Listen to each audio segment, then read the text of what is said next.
The most important thing to remember when it comes to watering your plant is that you can't give it too much. Yes, that's right.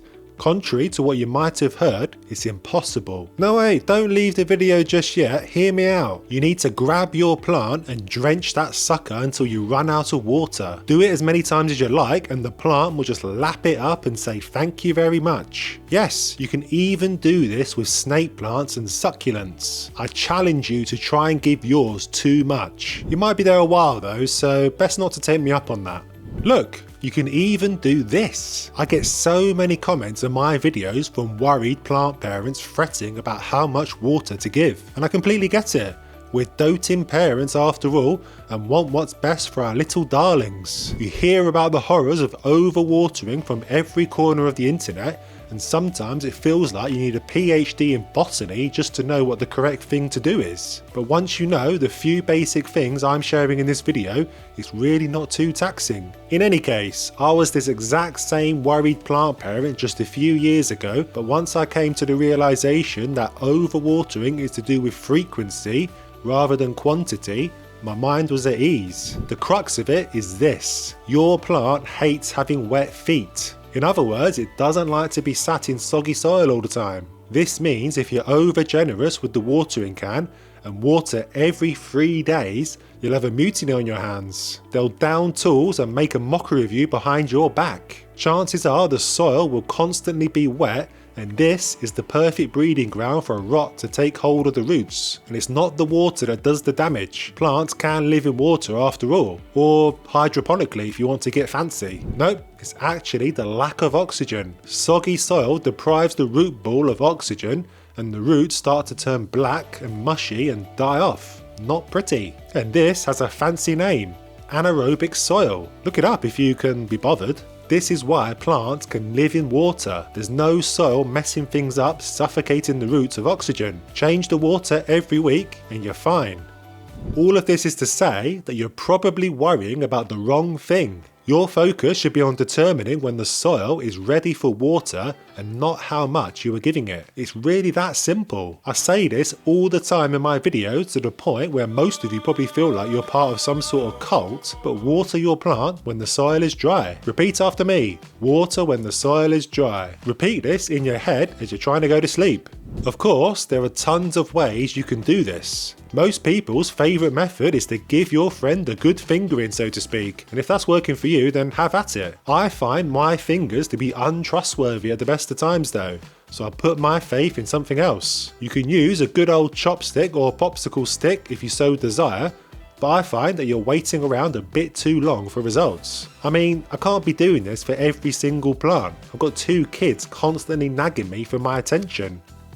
Now, I'm on a crusade to get every single plant parent in the world to own a moisture meter because they're quick, they're easy, and they're reliable. And if you haven't got one yet, you're missing out. Plus, I get a few pennies for every purchase off my Amazon page. Go on, it's linked below. Using the moisture meter means no more guessing, which equals no more fretting, which equals no more sleepless nights. Not having sleepless nights over your plants? Weirdo. Anyway, stick it in and only water when it reads dry. That applies to pretty much all plants too.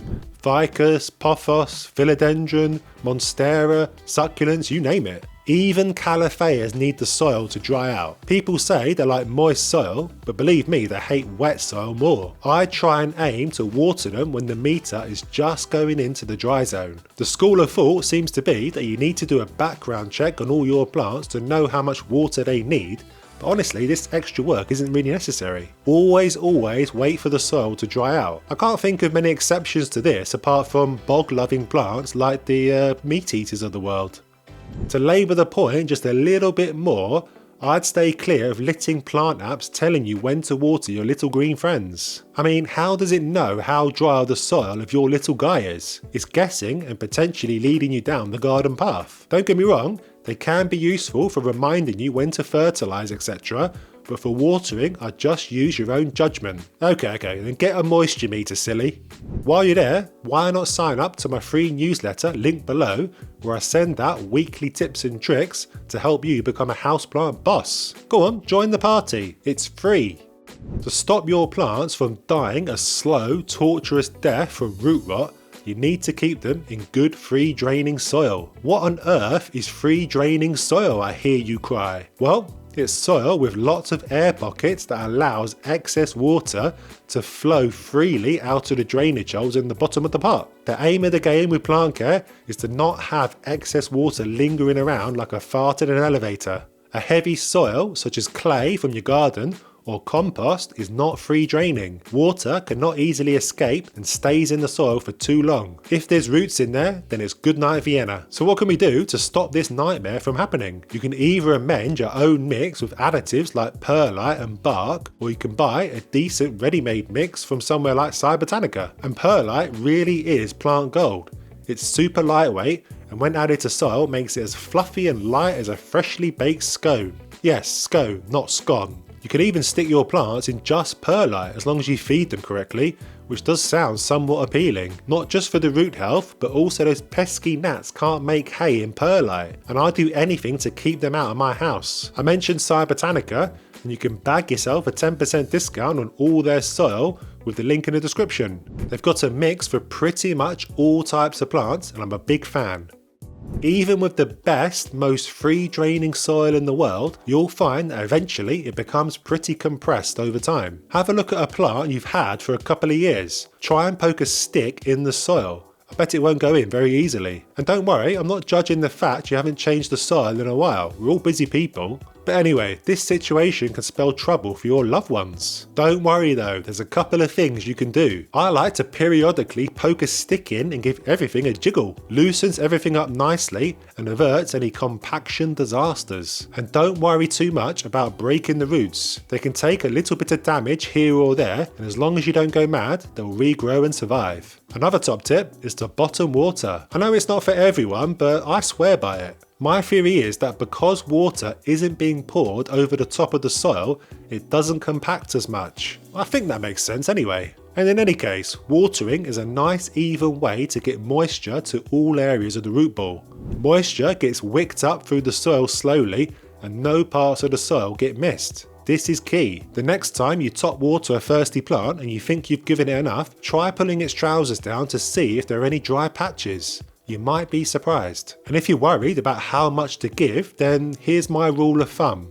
Add about a third of the volume of the pot of water at a time and be on your merry way. If it drinks it up in 2 minutes flat, then you've got a very thirsty plant, so give it some more. If it doesn't drink it all straight away, check the following day and discard the excess. Your plant will be fine sat in a bit of excess water overnight. It's the prolonged pain of having wet feet that does the damage.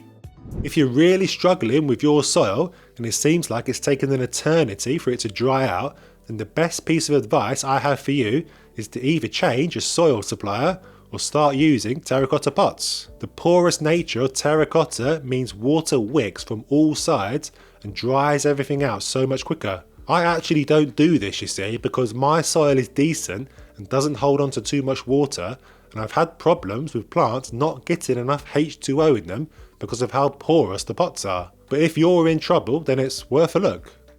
Terracotta pots do always come with drainage holes, and they are a plant guy or gal's best friend. Stick a plant in a pot without drainage holes and you're condemning it to death. Not unless you're a watering pro. You need that water to flow out of the bottom so it doesn't linger in the soil for too long and cause all those root rot problems I've already mentioned. Check out my video where I watered my plant every day for 30 days as proof. Things went better than expected, and I put that down to the drainage holes. A slightly more niche concern some folks have is knowing what time of day is best to water. After breakfast, second breakfast, 11s, luncheon, afternoon tea, dinner, supper, middle of the night. If this thought has crossed your mind, or you're getting up at 5 AM to dote on them, then there's really no need to. Any time is fine. This probably comes from the gardening world where it's usually best practice to water in the morning so the plants are hydrated for the heat of the day and not getting water sat on them overnight from evening watering, but that's not an issue for indoor plants. Water the soil and not the leaves. Do it anytime and you're good to go. You might also be concerned about watering in winter. I mean, surely they don't need as much water in the winter, right? Well yes, they're not growing as much in most cases and therefore won't be transpiring etc. as much, but it's a moot point really. Again, check the soil and water when it's dry. This mantra applies just as much in the winter as the summer. Now you might be sat there listening to all my nonsense thinking, what the bejesus even is root rot? Well, this is what healthy roots should look like. White, firm and plump. When you touch good roots, they don't disintegrate between your fingers. Rotting roots, on the other hand, are black and mushy and will smell god awful. You need to get that out of the pot, otherwise it will spread to any good roots you have left. This is actually because there is bacteria eating away at the roots, and for more details about that, check out the video on the screen now, and subscribe.